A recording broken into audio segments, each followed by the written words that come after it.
All right. Here are our outcomes that we hope to get from this workshop. You'll be able to describe instructional methods and supports for older students. In addition, list methods, like say if I were going to test you, list methods and strategies for supporting students in decoding written language, and list methods and strategies for supporting students with comprehending written text, because part of the literacy is to understand. Now, could I see in the chat how, I just want to know who I'm talking to. How many of us, if you could just put a 1 in the chat, have worked with middle school or older elementary students? Okay, I'm looking.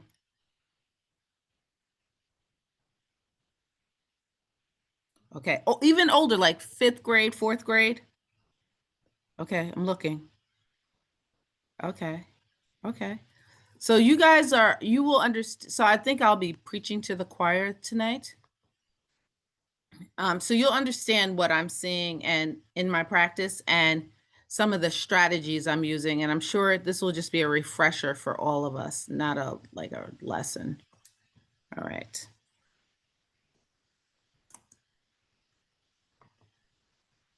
All right, here's our thought, what I want us to center our thoughts on. Language shapes the way we think and determines what you can think about. Benjamin Lee Whorf. That's a powerful statement. I feel like the statement is telling us without language, like for so many of us, we realize in our times that that a lot of things that are happening in our world are because we have to question their critical thinking, and do they have the capacity to think very far? Words are tools, and we're going to think about everything that we use language for, because so many times as practitioners, we're like, people don't understand what we do. They don't understand like the importance of speech and language pathology. They don't understand how what we do undergirds almost everything that we do in life. So here's a peek. We need words. Words are our tools for thinking, to talk, yes, because we don't want to say nonsense, to read, to the future, to problem solve, to get along with others. Because some of the time, some of the things we see, especially in middle school, like let's be honest, as adults, are because we don't have the words for our emotions, to understand and to imagine. And we definitely want to have our students imagine, because it's so critical. Oh, middle and high school. All right. There you go, Karen. Okay, reasons language therapy matters for middle school. How many of you, like, put a 1 in the chat if you wonder, why would a person need speech when they're like 12 or 13 years old? Like when they're like entering puberty. Put a 1 in the chat if anyone's ever had people wonder about that. Let me see.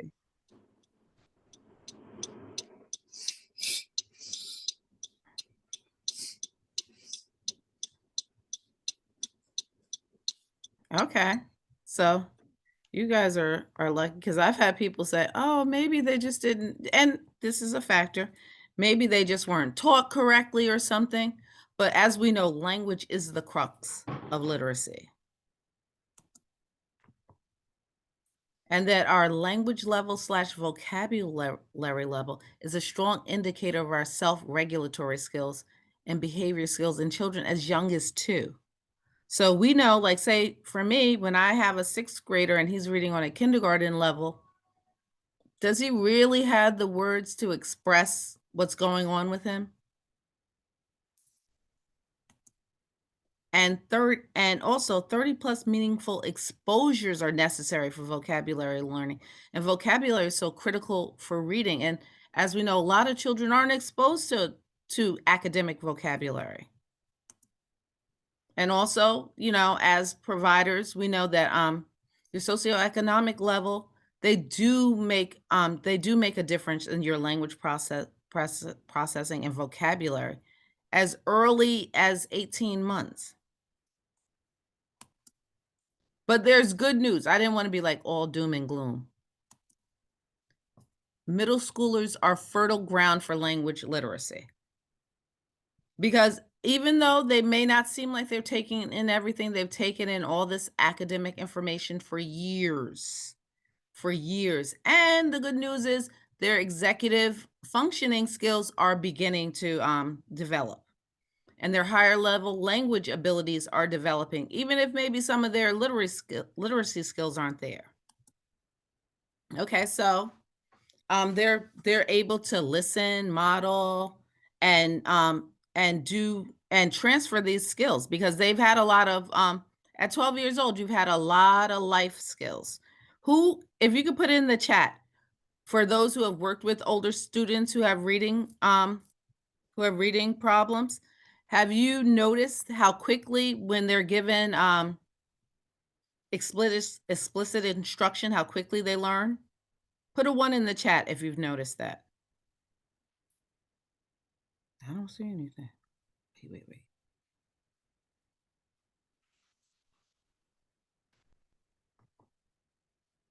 Yes, at an older age, like say, even like say, I've worked with adults who've had strokes and had difficulty reading when they were younger. But given intervention, they were able to do a little better than what they were able to do because a lot of times, a lot of what we do, if we're going to be honest, is when our minds are made up. Okay, academic communication helps, and then the academic communication skills that we can give them, it's going to prepare them for the more rigorous work of college, or if they choose not to go to college, a trade.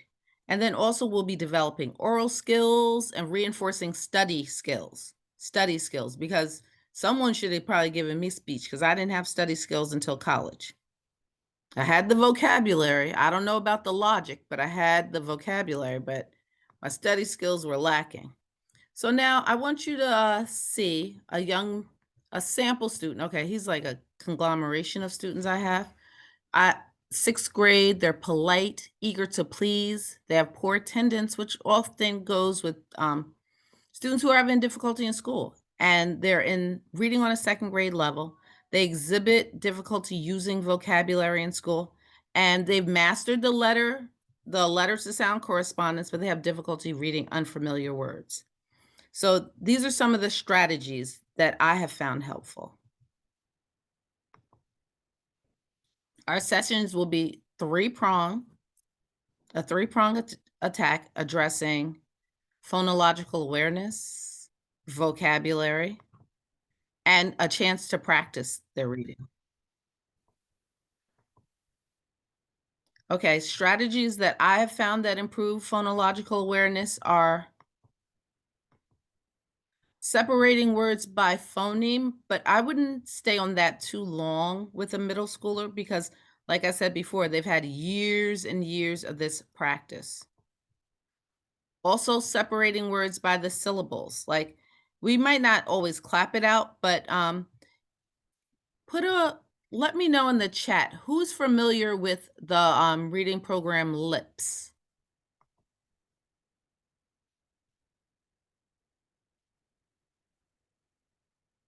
Put a 1 in the chat if you're familiar with Lips.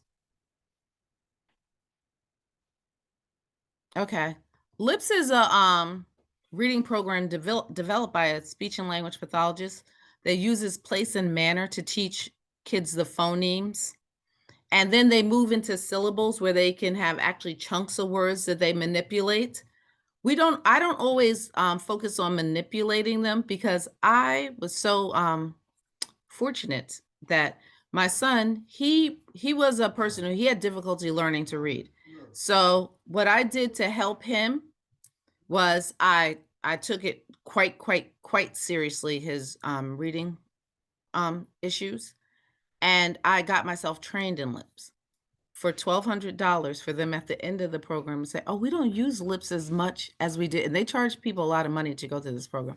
We don't use Lips as much. We use the program Seeing Stars, which creates mental imagery. And that's what the research is telling us that we should do more to help struggling readers. So I do manipulate the syllables, but I go more with the mental imagery. And I wish I'd known that before I'd spent the money, but that's okay. We do skywriting and showing students key vocabulary and having them write it. having them write it because and empowering the students by letting them know when you write words, they go into your mind. That it's not going to just jump into your mind reading it and definitely not typing it. You need to write it. That's why we're one, it's a whole body. That's why we're one body. And then I also add a little pressure with a test at the end of the session.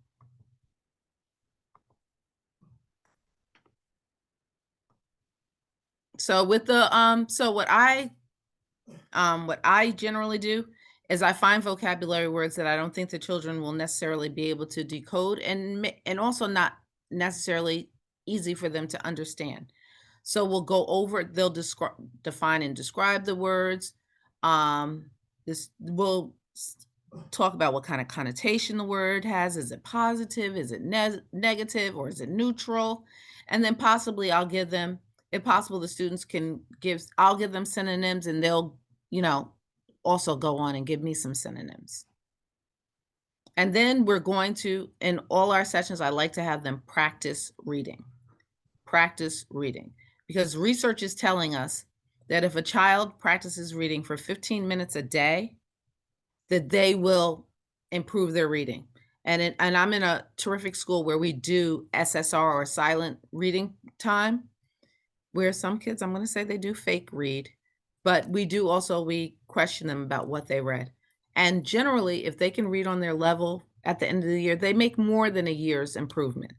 In addition, we do give them time, like for struggling readers, to read with an adult separately. And that's what's making the difference in the children's reading. Okay, here's a sample format of a lesson. The winter solstice. Oh man, wait, let me see. Here. This is a lesson that I've done, and you'll get to see a little videotape of it done. Okay.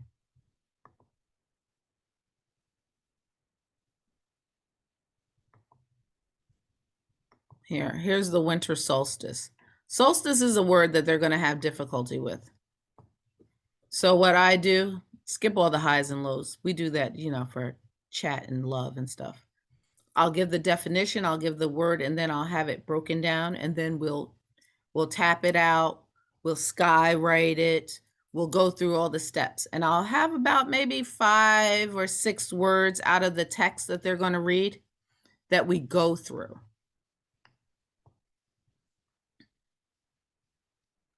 And I find that very helpful.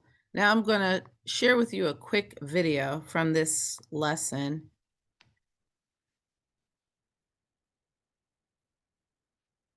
The word is northern.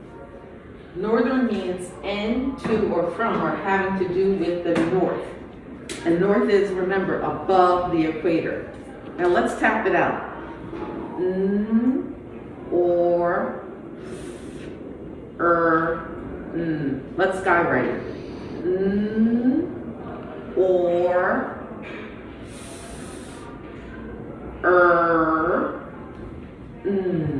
Now I'm going to write it and show it to you. You don't write when I write. You write after I write, okay? Northern. Or.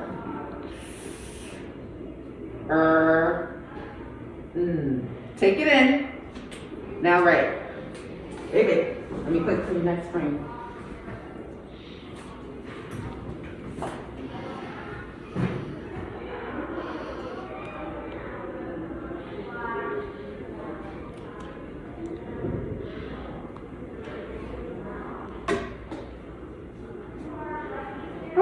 What did you get?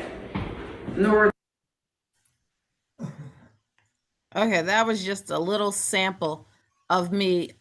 I like to show them the word and then I remove it because that allows them to put the word into their mind. So they get to see it, form an image, and then write it themselves. That way, when we read the text, I can anticipate the words they're going to stumble on. They're not always stumbling on these words. And I learned that one from Spell Talks. Okay, that was my video thing. I showed it before. And then here, You can see we only did 5 words that day, but here's her accuracy. She got 3 out of 5 correct, no problem, this student, and went through everything just from the seeing the word and writing the word. And we always do that before a lesson, and it improves when they're reading it, it improves how well the students read. Oh, the video didn't appear? Somebody let me know. Do you need Uh, this is Karen. I could see your screen, your PowerPoint, but I didn't see the video, but I could hear the video, so I could hear what you were doing. Okay, wait, I'm gonna try again. Sounds awesome. No, okay, let me stop. I'm gonna stop sharing for a second. Then I'm gonna share again. Okay, here, look at this. This technology. You see it now? Yes, thank you. Let me play it again. I'm gonna rewind. Our first vocabulary word is northern. Northern means in, to, or from, or having to do with the north. And north is, remember, above the equator. Now let's tap it out. Or, let's skywrite it. Or,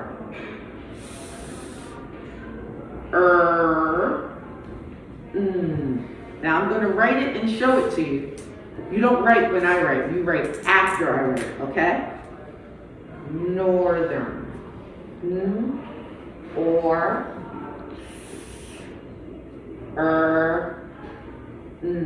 Take it in. Now write.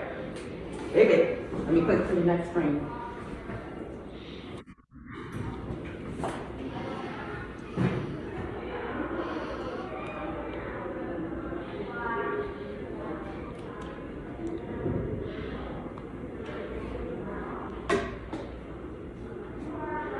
Well, let me see. What did you get? North. Okay, let me see. Our first vocabulary word is. Let me stop it. Okay, the technology. I have to get back. Let me get back. Let me exit this. Okay. Okay, I stopped sharing. Now I'm going to reshare my presentation. Okay, you'll note both the students got the word northern right. Okay, equator was a little difficult because I don't think the first one of the students knew the QU rule and didn't, maybe I didn't make it more explicit that Q always goes with U. But they were able to, when they had to read the text, they were all able to read those words. And also, studies show that also copying the words makes it, puts it in your memory more. But the taking away of the word, it really puts it in your mind. And I believe that. I believe that, and I've seen it with my students. Okay, here's some activities that you all could do that support language development and mental flexibility. At the beginning of my session, I tell my kids, what is our goal? What are we trying to gain from this? Yes, our goals on the IEP, but mental flexibility. Because once you can use your mind in different ways, like you can do anything. So one activity that I find that supports language development, literacy, are board games. I don't do them all the time, and I only do certain ones like Apples to Apples and Scrabble. I love Scrabble with the 8th graders. Reading for enjoyment. And that's the goal of where I want to get my kids. And I'm going to share some text with you that's helped me get them to the stage where they could read for enjoyment. Solving analogies. Like our warm up at a lot of sessions will be like for the first 5 minutes when I set up my PowerPoint and everything, they'll have to solve some analogies. Also, memory games.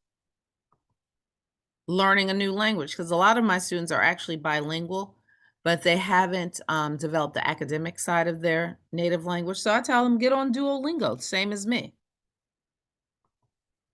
and stimulating intellectual discussion. So I do try to provide books and topics for them that might be stimulating intellectually. So here's a story that I use that I feel helps kids think critically about why we do what we do. It's from Newsella. This is what I use to like say when we do our study skills, why writing beats typing when it comes to taking class notes. Because so many of my students that I'm working with, especially during this COVID, they're typing everything, typing everything.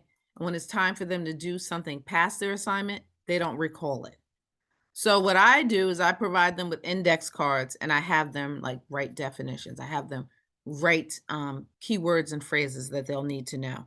Because this article, I have them read it, goes into the parts of the brain that are stimulated by writing. Let me see if I can find a part.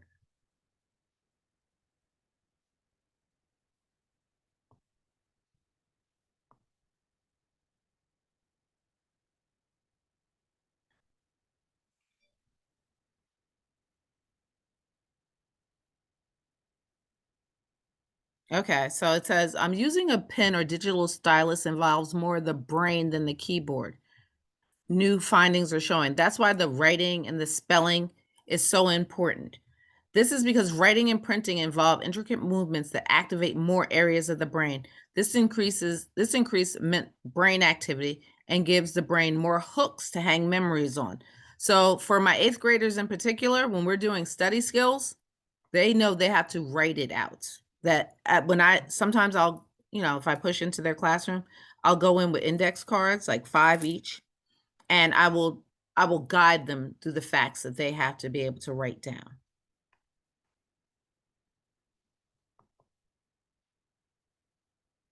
Could you guys see the article? Were you able to see the article? Bird, written by Z. And this is a book I use that is very stimulating for the kids because it's very real. It deals with real life topics, and believe it or not, most of our kids are like just like we're living in the real world, they're living in the real world with struggles. You're going to notice later, I love this author because I feel her writing is excellent, and she deals with topics our all children can relate to, because we live it like children are living in. Can you guys see the YouTube right now? Somebody come off and tell me. Yes, yes, we see it. Okay, I'm going to read you an excerpt from the book.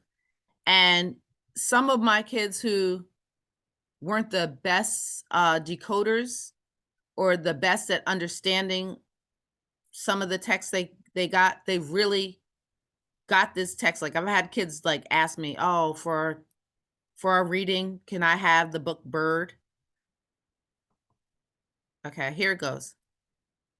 Granddad, what it would take to fix Marcus. Granddad pressed his lips together and thought for a long time. Then he put his arms around my shoulder and said, "Some broken things can't be fixed, Bird." Later, I went to my room and drew a picture of Marcus, the way he used to be, before he got sick.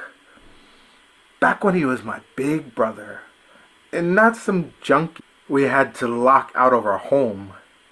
I pinned my drawing to the wall and stared at it until my eyes filled up with hot, angry tears. Marcus's face became a blur. I threw my pencil at the wall and it snapped in half. The next day, I taped my pencil back together, but Marcus never got better. Okay. So yeah, this book, it's like I show it to the kids, and a lot of our students, they want high interest, lower level reading books. And this book is a book that a lot of my readers, 2nd grade and 3rd grade, can read, and they can understand because of their age and their life experiences. And so I do try to share books that are high interest with my students. And this is by Zetta Elliott, excellent writer. And my favorite game for developing language is Apples to Apples. Oh my goodness. I love apples to apples. And this is why. You get to learn two parts of speech, nouns and adjectives. You build vocabulary. And also the nouns also give a short definition. So, you get a chance to understand words that a lot of the students, you'll be surprised at the words that don't understand. And it encourages creative wordplay, just so we can think out of the box, so we can use some of our our mental flexibility. And that is like that's my biggest overarching goal for all of my students. And you get to play with words in their meanings. Like, I didn't realize I was playing it wrong for years, but you get to play with the different meanings. Like it could be from your position where you could persuade the judge to understand where you're coming from when you pick a certain word. And also there's synonyms. And then it's just to me, it's so much fun. And the students get to prove their point. They get to make arguments like they make when they're writing, but they get to verbalize it. And it's a chance for them to think of words in a fun way, instead of thinking in like, oh God, more work. And we do these games. We tend to do, I'm going to tell you, more reading of text, but we do a game maybe every fourth session. And sometimes we even do a puzzle every fourth session. Here are some recommended websites. Newsella, I love it. ReadWorks, Studies Weekly, Kahoot, and of course, Free Rice. Who's familiar with Free Rice? Put a 1 in the chat if you're familiar.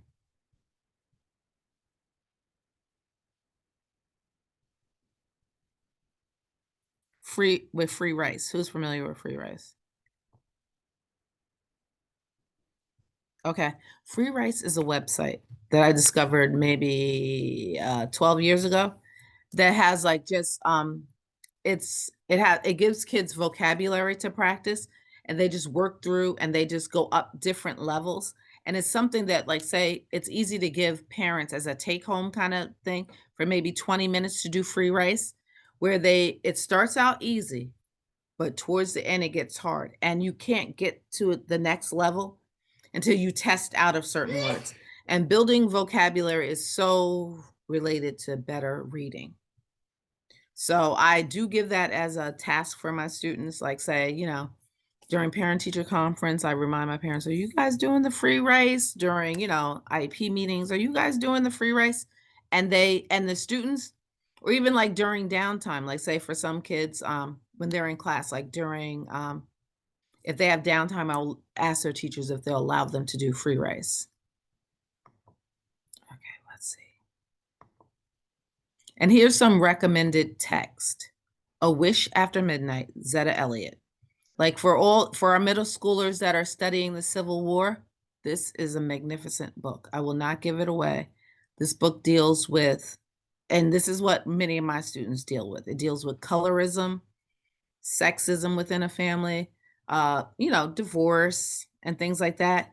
In addition, there's the sci-fi component where she goes back into time due to a wish. That's all I can tell you.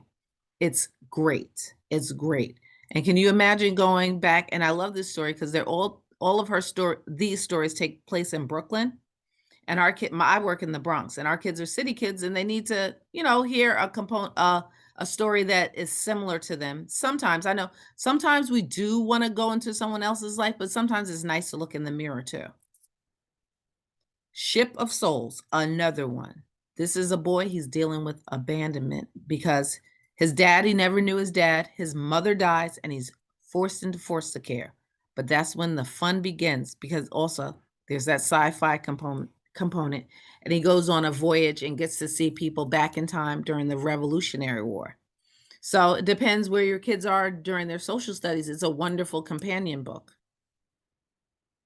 And then, of course, Bird. I love Bird. But I'm going to tell you, if you're ever like in a kind of a sad day, don't read Bird because it'll get you emotional. Oh, Dragons in a Box by Zetta Elliott. I have to tell you, I've never read it, but I did get my son, who generally does not like my book picks. He thought it was great. He said, now this is a good book, because she does the component where she does let Oh. Oh, yes. Hi, can I'll put okay, okay. I'll put the books in the chat. Okay. Yeah, she does the side part. He loved the book. He like generally I always like to get characters that are people of color that kind of try to teach a lesson as well. But he said, no, no, mom, this is a good book. And then Betty Before X by Ilyasa Shabazz.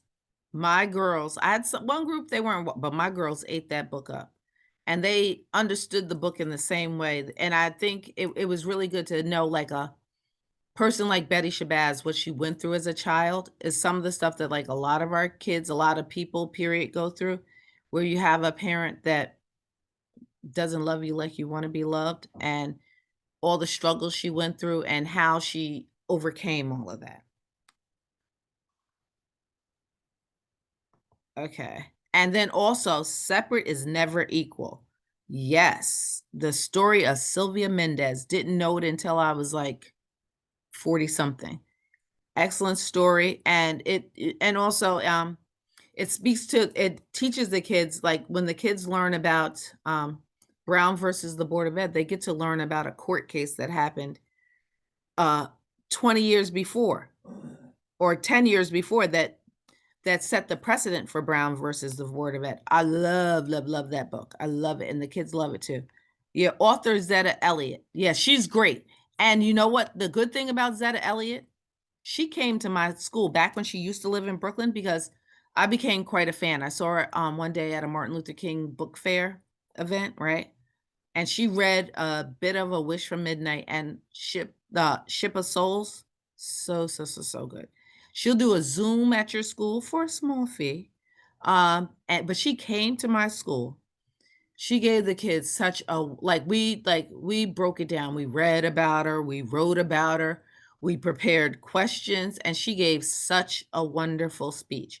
And it's very special for students that receive speech and language services to have an experience where they feel special, where they're being like where they're meeting an author where their ideas are being shared. And she was like, these kids are so, and they like, my kids really are, most of my kids are super phenomenal. Like they have great minds, they just need someone to help them conquer the fear of the literacy, learn some compensatory strategies, learn some ways to access literature. And the good thing is we can't only do it. Like, good thing our mayor, it hasn't been rolled out. I'm not going to say super great, but he's working on the issue of literacy and dyslexia in our city. And it's coming together because our school is actually starting a program and getting um and finding out the um the strategies to help students that are older students and still having such difficulty reading.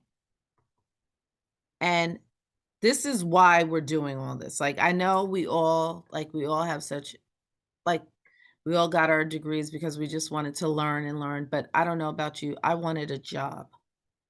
Here's some reasons why we do what we do. Because this is the nitty-gritty. This is what employers are looking for from students, from future employees, and this is what we need to be giving our middle schoolers, high schoolers, and even our late elementary school students. The ability to communicate effectively orally and in writing. That means your vocabulary has to be up to par. You have to organize your ideas. Critical thinking, analytical reasoning. You can't be a person where your boss has to sit there and explain everything to you. That's not how work works. The ability to analyze and solve complex problems. Like you have to be like sometimes, when we do a puzzle with a student, like not with a middle schooler, you're not doing a put in puzzle. Like you're going to do like 100-piece puzzle. It's the ability to keep working even though something is difficult. I had a situation like that today. I had a student who he gets OT, so sometimes that motor planning stuff, but he gave up. And some other students who also got OT, they kept going. The ability to keep going to solve a problem, and then teamwork and to collaborate with others and to see, to be able to, be introspective. That's a lot of what we learn in speech. the ability to be innovative and creative. Yes, we have to think out the box. Mental flexibility, the ability, oh Lord, to locate, organize, and evaluate information from multiple sources. We have to teach our kids they have to multitask and be able to work their own systems to help themselves. Even if you have ADHD, even if you are a disorganized person, you have to be able to get it together, and the ability to work with numbers and understand statistics. So that's that basic math, like those ratios, like those analogies, like I'll say to the kids, analogies aren't just words, they're numbers too. So I'll give them a number one, like 2 is to 10 as 1 is to 5, so they can make the analogy.